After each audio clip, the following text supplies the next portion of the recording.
Bismillahirrahmanirrahim. Alhamdulillahi rabbil alamin. Wassalatu wassalamu ala rasulillah wa ala alihi at-tahirina ajma'in. Amma ba'du ayyuhan nas, ittaqullaha mastata'tum wasma'u wa athi'u la'allakum turhamun. Para muslimin rahimakumullah. Ini suaranya sudah terdengar di luar atau belum ini? Karena tadi salat subuh enggak kedengaran tuh imamnya itu. Dari luar enggak kedengaran.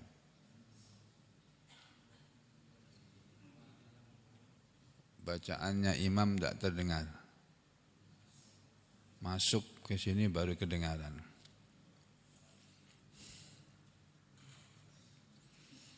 Para muslimin rahimakumullah.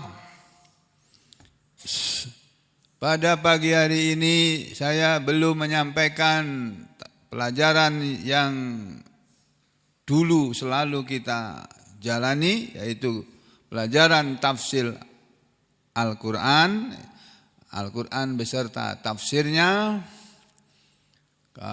Dan kalau beberapa hari yang lalu saya menyampaikan amalan-amalan sehari-hari yang berupa amalan lisan atau amalan doa. Nanti akan diikuti juga dengan pelajaran amalan-amalan arkan, amalan-amalan anggota tubuh. Jadi kita dari pagi bangun tidur sampai tidur lagi, itu apa yang harus kita jalani selain mencari nafkah, selain bekerja mencari sesuap nasi. Apa yang harus kita jalani? Ada itu, dan itu yang penting dalam hidup ini. Makanya kita akan pelajari Islam ini secara kafah, secara total, secara keseluruhan, tidak sepenggal-sepenggal, tidak sepotong-sepotong.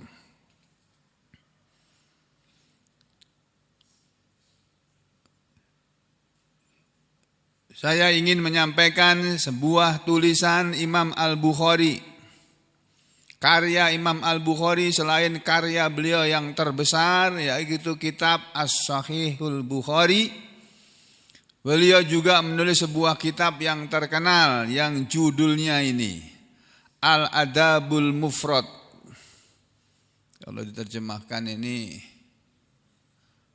kurang lebih ini ya. Al-adabu itu artinya kesopanan. Al-mufrad itu sendirian. Kesopanan pribadi, kesopanan setiap diri sebagai muslim. Jadi kita semua sebagai orang Islam, sebagai orang muslim diajari oleh Islam lewat Allah Subhanahu wa taala, lewat Al-Qur'an yang berupa kalamullah, firman Allah Subhanahu wa taala, dan melalui hadis-hadis Nabi atau al-hadis atau as-sunnah yang berupa sabda-sabda Rasulullah sallallahu alaihi wasallam. Dari ayat Al-Quran maupun hadis-hadis Nabi kita diajari dalam Islam bahwa ajaran Islam itu terdiri dari 3 bagian besar, 3 bagian pokok.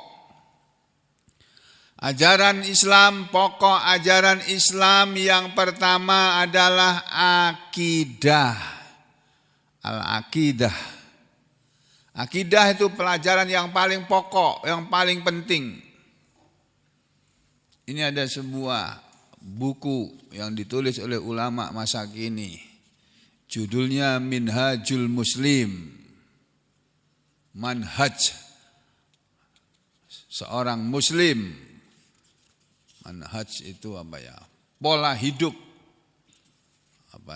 Jalan hidup seorang muslim. Di dalam kitab ini yang sekarang ini masih diajarkan oleh ustadz kita di Solo kepada ibu-ibu, yang diajar itu ibu-ibu, bapak-bapaknya nggak diajari. Jadi pengajian setiap Jumat sore di Solo sana, ibu-ibu semuanya yang hadir, guru kami membacakan kitab ini kepada semua murid-muridnya. Suaminya mendengarkan dari luar, nggak ikut masuk. Di dalam kitab ini juga dia ditulis bahwa kitab ini terdiri dari bagian yang pertama al-aqidah, tentang akidah. Bagian yang kedua al-adab atau al-akhlak. Jadi ajaran Islam itu terdiri dari 3 bagian pokok. Yang pertama adalah akidah, yang kedua adalah akhlak atau adab, dan yang ketiga adalah ibadah. Al-ibadatu, ibadah. Kita hidup disuruh beribadah kepada Allah. Jadi kita diberi hidup ini untuk beribadah kepada Allah. Sampai mati ya, sampai mati. Dalam keadaan tetap beribadah kepada Allah. Sambil berharap cemas. Saya menunggu hasil pemeriksaan CT scan jantung saya pada hari Jumat yang akan datang. Saya berharap dan minta kepada Allah supaya hasilnya baik, jadi saya tidak perlu pemeriksaan lebih lanjut. Dari dokter yang di harapan kita yang kemarin sempat saya berusaha untuk menemuinya, disuruh masuk ke rumah sakit diperiksa. Astagfirullah, enggak dok. Dijemput pakai ambulan dok, enggak, aku bilang. Cuma treadmill aja, enggak, aku bilang gitu. Saya selama hidup belum pernah di treadmill. Enggak, saya enggak mau. Nah, terus gunanya apa ketemu ya? Cuma mau nanya aja, konsul saja. Kenapa saya dikasih obat seperti ini? Obat ini menurunkan denyut jantung saya. Denyut jantung saya itu biasanya antara 70 sampai 80 kali per menit. Sekarang jadi 50 gara-gara minum obat dokter jantung di Solo maupun dari harapan kita sama, disuruh minum obat itu. Gunanya apa obat ini ya? Ini kan obat penurun tekanan darah. Iya, memang betul itu obat penurun tekanan darah, tapi ada guna lain dari obat itu, yaitu mengatur ritme jantung supaya tidak terjadi angina, serangan jantung. Tapi jantung saya jadi 50. Ini jam saya ini ada anunya. Apa? Ada ini tadi pagi bangun tidur 52, sekarang naik 56 karena saya sudah bergerak. Nanti kalau lari-lari sama Agus itu bisa jadi 70 sampai 80 sampai 100 ini. Tapi saya belum nyoba lari-lari. Tunggu dulu Gus. Agus ngajak saya lari-lari pagi. Ya opo aku Melayu Gus. Di sini juga bisa tensi tekanan darah. Ini hadiah saja nih Pak. Dikasih hadiah ulang tahun. Padahal saya tidak berulang tahun, tapi dikasih hadiah ulang tahun. Harganya murah, cuma 17 juta aja. Jam kayak gini nih, murah loh, ada jam harganya 1,3 M kok ya. Murah. Sampai sini bisa tekanan darah dicet, tekanan darahnya berapa? SpO2, saturasi oksigennya tahu. Ternyata tahu. Jadi kita jalan kaki sehari berapa meter terekam di sini. Nah, jadi Bapak Ibu dan saudara sekalian, kita ini hidup hanya disuruh untuk beribadah kepada Allah. Makanya Allah menurunkan Al-Quran itu sebagai pedoman kita dalam hidup. Untuk beribadah kepada Allah pedomannya hanya Al-Quran, bukan yang lain. Al-Quran beserta penjelasan-penjelasannya. Dan penjelasan-penjelasan Al-Quran itulah yang kita kenal dengan istilah atau dengan nama lain As-Sunnah atau Al-Hadis. Jadi untuk bisa hidup dengan baik dan benar, kita harus mempelajari keduanya. Harus mempelajari Al-Quran, harus mempelajari As-Sunnah atau Al-Hadis. Nah, Imam Al-Bukhari adalah satu-satunya ahli hadis yang paling terkenal, paling hebat di antara semua imam-imam ahli hadis. Beliau juga menulis sebuah kitab Al-Adabul Mufrad, kesopanan pribadi, kesopanan diri sendiri, yang disusun oleh Imam Al-Bukhari. Imam Al-Bukhari ini nama lengkapnya adalah, beliau menulis kitabnya diawali dengan Bismillahirrahmanirrahim. Selalu begitu.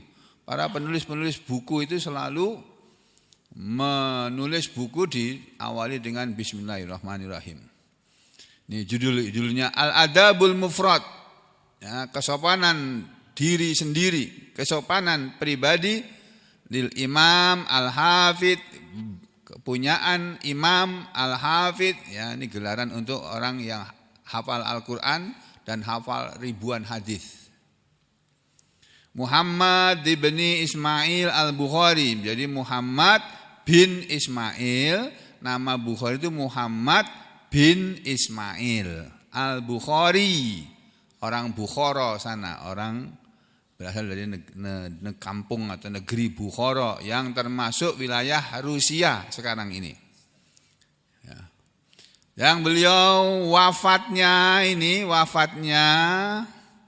tahun 256 Hijriah. Tidak jauh dari masa Imam Syafi'i. Ya. Nah, dalam kitab beliau ini ditulis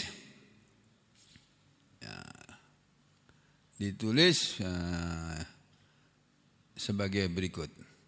Dalam muqaddimahnya, pendahuluannya. Alhamdulillahi Rabbil Alamin. Nah, segala puji kepunyaan Allah yang adalah Dia itu Rabb seluruh alam, Tuhan seluruh alam, pencipta seluruh alam, pemelihara seluruh alam, pemilik seluruh alam, pendidik seluruh alam. Itu Rabbul Alamin. Wassalatu wassalamu ala asyrafil mursalin. Kata Imam Bukhari begitu.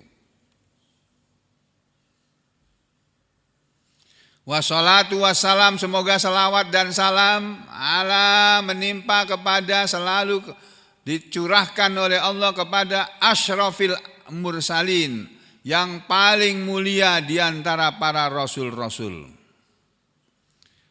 Ya, kepada Rasul yang paling mulia di antara semua Rasul-Rasul itu tadi.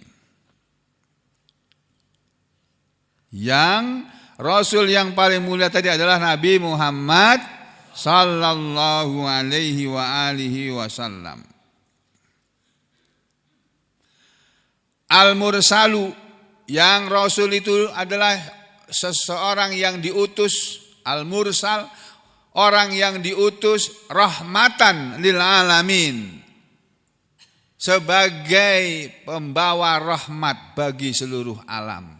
Jadi Nabi Muhammad SAW yang membawa ajaran Islam, Nabi Muhammad itu merupakan rahmat untuk seluruh alam. Ajaran Islam yang dibawa oleh Nabi Muhammad SAW pun itu adalah rahmat bagi seluruh alam.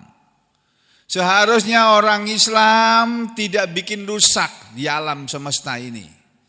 Seharusnya orang Islam itu menghasilkan kebaikan di alam ini. Bukan menghasilkan kejahatan, bukan menghasilkan perilaku yang tidak baik. Harusnya begitu. Karena ajaran Islam ini rahmatan lil alamin, rahmat bagi seluruh alam. Ajaran yang mengajarkan kasih untuk seluruh alam, itu Islam. Semoga salawat dan salam tetap kepada beliau, wa ala alihi, dan kepada keluarganya, at-tayyibin, yang baik-baik semuanya, at-tahirin, yang suci semuanya. Jadi keluarga Nabi ya, anaknya Nabi, cucunya Nabi, ya, istri-istrinya Nabi, itu semua orang-orang baik dan semua orang-orang yang disucikan oleh Allah, sudah dibersihkan oleh Allah dari segala dosa syirik, dosa kemunafikan. Itu.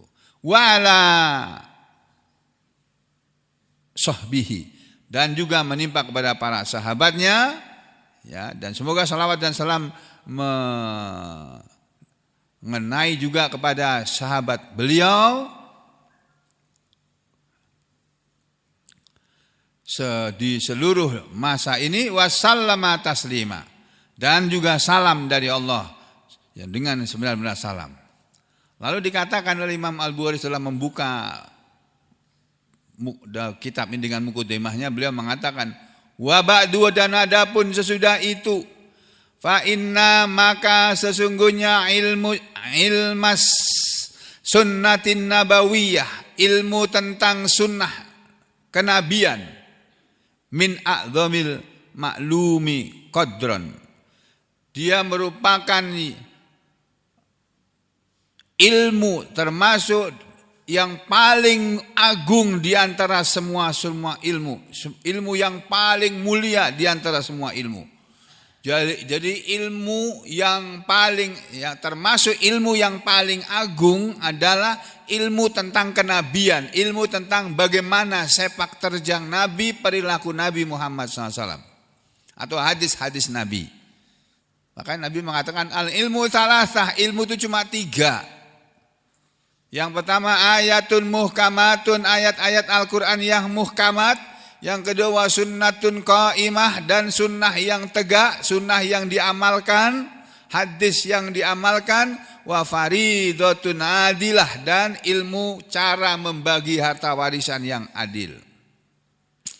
Jadi kata Imam Bukhari, ilmu tentang sunnah kenabian ini adalah merupakan salah satu di antara ilmu-ilmu yang agung, yang mulia, yang, ya, ini semuanya mulia, yang mengandung kemuliaan. Ya, semuanya ini. Huwa asraful. Kenapa ilmu tentang kenabian itu merupakan ilmu yang paling mulia? Karena beliau Nabi adalah asraful khalqi. Beliau adalah semulia-mulianya makhluk ajmain, di antara semua makhluk yang ada ini.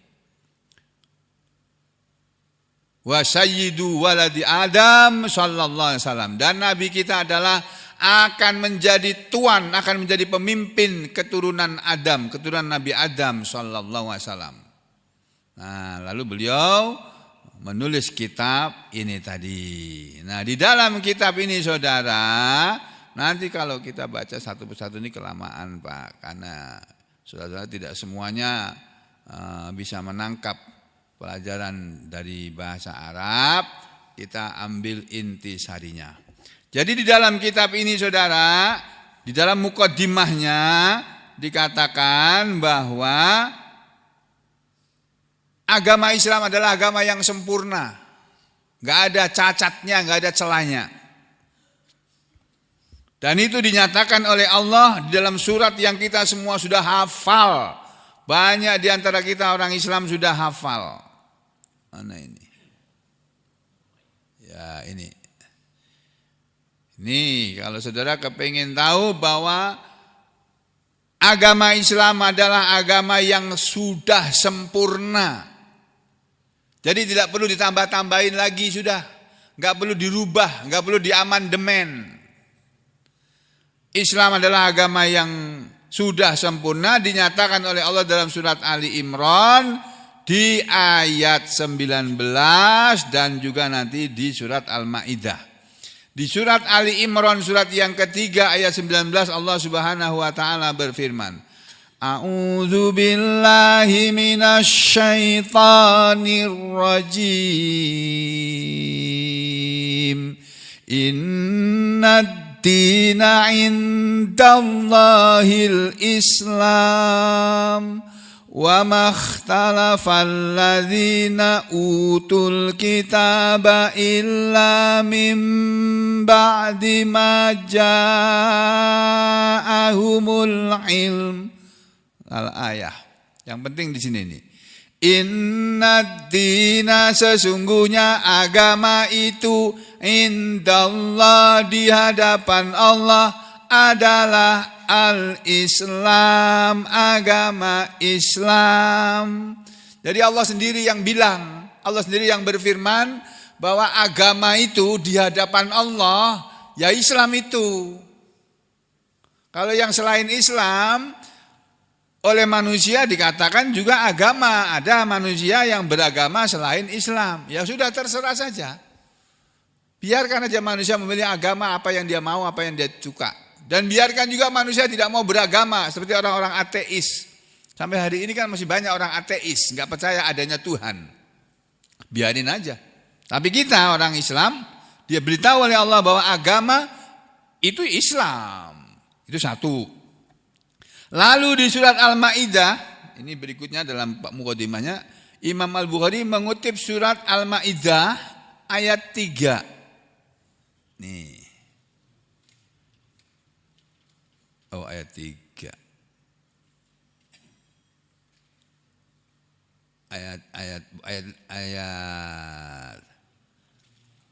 Ayat 2 ya. Ayat 2 bukan ayat 3. Ayat 3, benar ayat 3. Nih. Hurrimat alaikumul maitatu waddamu wa lahmul khinzir. Ini dan seterusnya ya. Tapi kita ambil bukan di sininya. Di dalam ayat 3 ini di belakangnya ada kalimat atau firman Allah yang berbunyi Al-yauma akmaltu lakum dinakum wa atmamtu alaikum ni'mati wa raditu lakumul Islam madina. Jadi di tengah-tengah Allah berfirman tentang makanan apa yang diharamkan oleh Allah kepada umat Islam. Di antaranya adalah bangkai. Jadi kita tidak boleh makan ayam yang tidak disembelih. Udah mati baru disembelih, tidak boleh. Itu haram, Ya, ayam atau apa saja, kecuali bangkai ikan.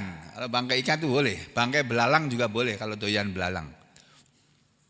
Jadi binatang yang mati tanpa disembelih itu bangkai, tidak boleh. Demikian juga yang kedua darah, yang ketiga daging babi. Disebut oleh Allah dalam ayat Quran daging babi, tapi maksudnya bukan dagingnya aja. Dagingnya haram, kulitnya haram, lemaknya haram, tulangnya haram, cingurnya juga haram. Tahu cingur? Rujak cingur. Itu haram semuanya. Allah menyebutnya daging babi, tapi maksudnya bukan daging babi. Itu semua ulama sudah sepakat, nggak ada seorang yang berselisih pendapat. Disebut daging babi, tapi maksudnya babi itu seluruhnya. Nggak boleh. Bahkan memperjualbelikan babi pun tidak boleh. Allah mengharamkan kepada umat Islam berjualan, berdagang, babi, nggak boleh. Walaupun yang membeli bukan orang Islam, ya, bukan orang yang bagi mereka itu haram, ya.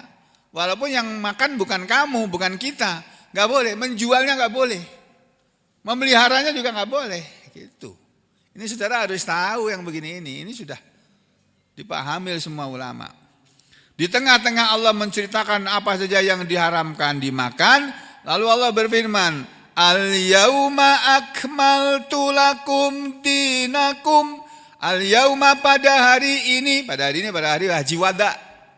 Haji yang pertama dan terakhir dijalani oleh Rasulullah sallallahu alaihi wasallam. Rasulullah SAW Nabi kita selama hidupnya berhaji itu cuma 1 kali. Itu haji beliau yang pertama dan terakhir. Karena beberapa puluh hari setelah beliau menunaikan ibadah haji itu beliau meninggal dunia. Ya, kira-kira 80 atau sekian puluh hari setelah itu beliau wafat.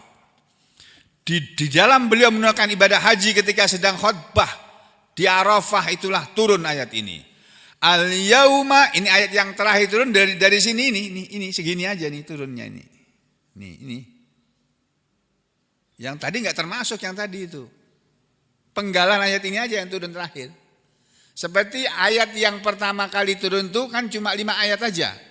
Iqra bismi rabbikal ladzi khalaq, khalaqal insana min 'alaq. Iqra wa rabbukal akram alladzi 'allama bil qalam 'allamal insana ma lam ya'lam. Itu 5 ayat yang pertama kali turun. Ayat yang pertama kali turun dari Al-Quran ini 5 ayat dan itu terdapat dalam surat Al-Alaq atau surat Iqra dari ayat 1 sampai ayat 5. Ayat yang di belakangnya turunnya kena nanti belakang-belakang. Di belakangnya jauh beberapa hari atau beberapa bulan kemudian. Nah, ayat yang terakhir turun tuh ini. Al-yauma pada hari ini al-akmaltu aku telah menyempurnakan lakum kepada kalian dinakum agama kalian wa atmamtu alaikum ni'mati dan aku juga telah menyempurnakan kepada kalian nikmatku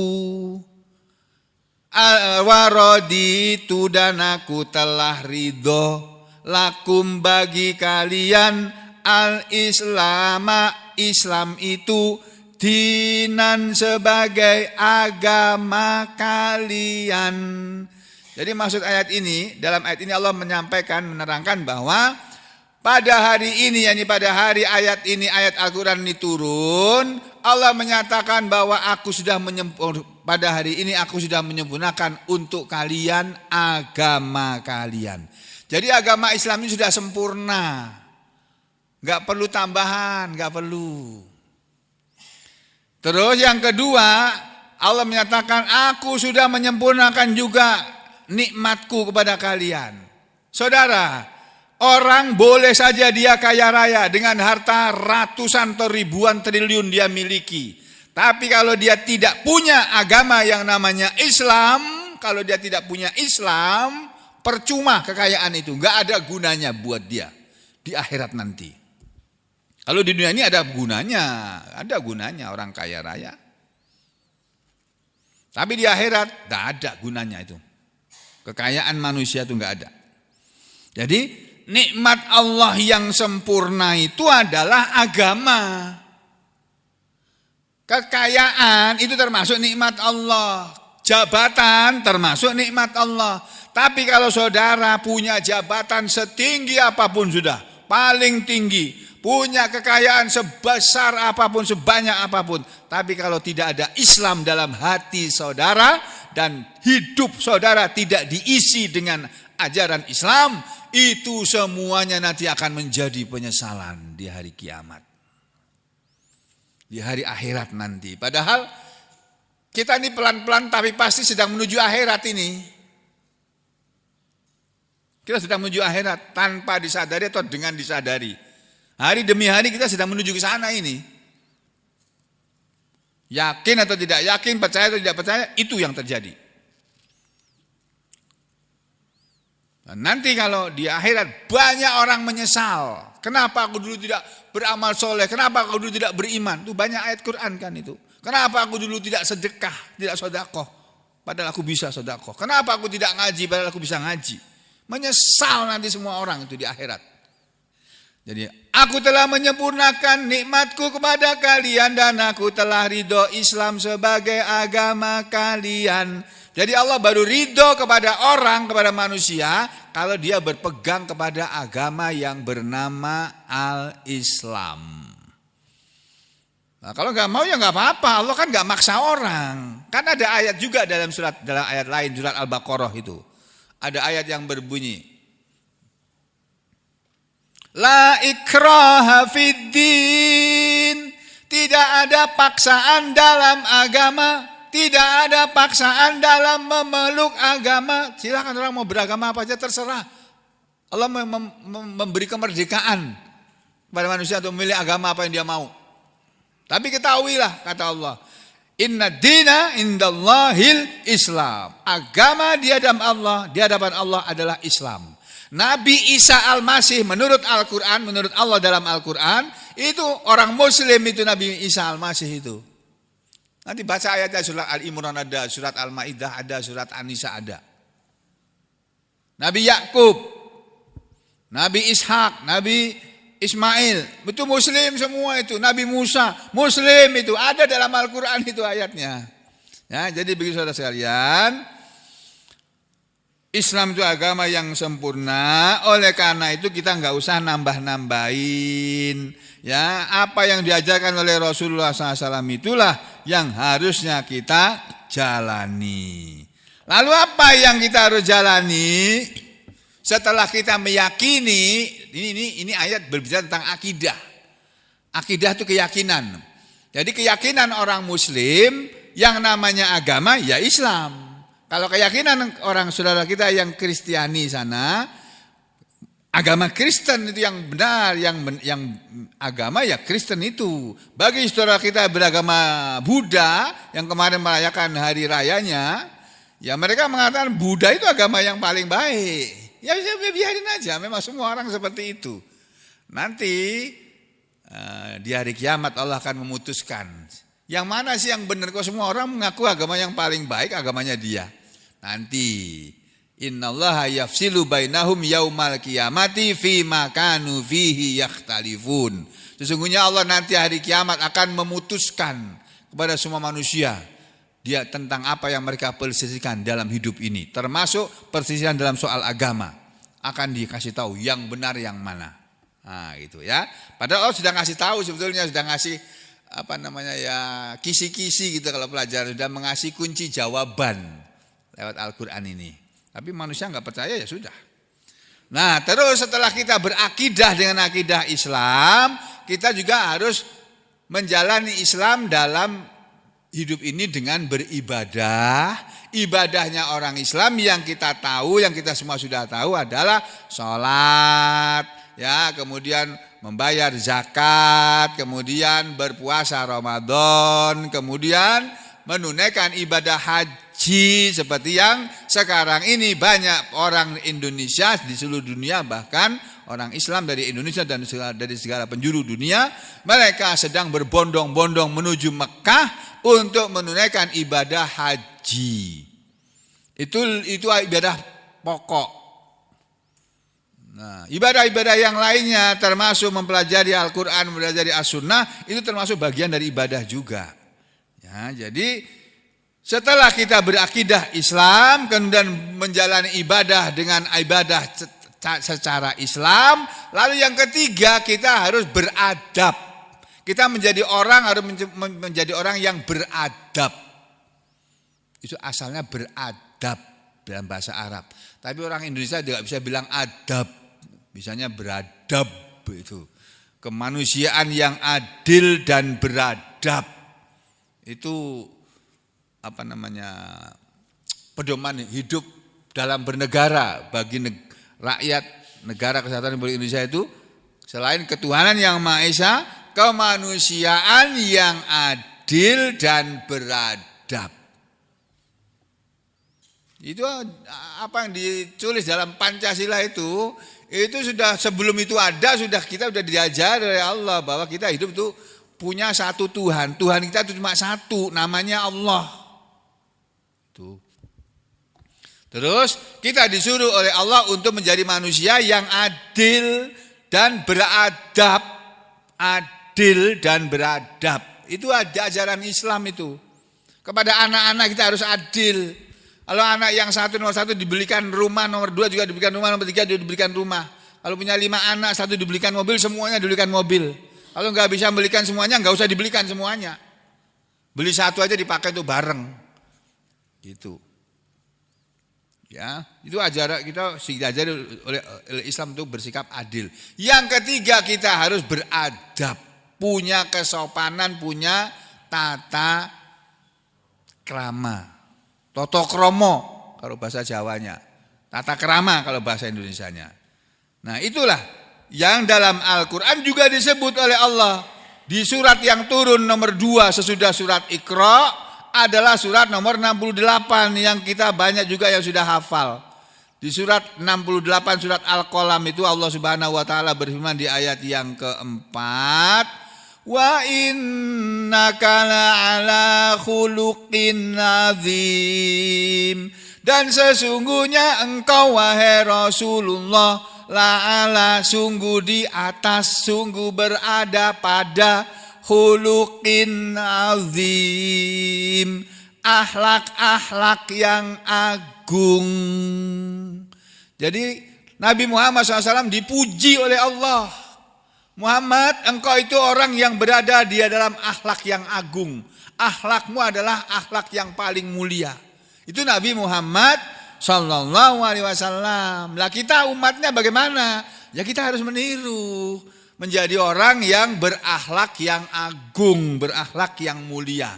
Dan itulah sebabnya Nabi mengatakan, inni bu'itsu liutammima makarimal akhlak. Inni bu'itsu, sesungguhnya aku diutus oleh Allah, liutammima, untuk menyempurnakan makarimal akhlak, akhlak-akhlak yang mulia. Mungkin orang Jawa punya akhlak yang mulia. Bagi orang Jawa akhlak yang mulia itu kalau ngomong sama orang tuanya itu pakai kromo, bahasa kromo inggil. Enggak ngoko. Enggak bilang sampean kepada orang tua, enggak. Penjenengan paling enggak. Ya. Nah, sama seperti orang-orang sampit inilah, kepada orang yang anak kepada orang tua kan enggak bilang ikam gitu kan? Iya kan Pak? Pian gitu kan? Nah itu tata krama menurut adat istiadat setempat. Nah Islam menyempurnakan semua itu yang belum ada pada segala peradaban yang ada di segala suku dan bangsa, diajarkan oleh Allah lewat Islam. Apa saja itu? Jangan kemana-mana, kita ketemu lagi besok pagi insyaallah. Aku qouli hadza astaghfirullah li wa lakum. Allahumma taqabbal minna innaka antas samiul alim wa tub alaina innaka antat tawwabur rahim. Wa sallallahu ala Muhammadin wa ala ali Muhammad walhamdulillahi rabbil alamin.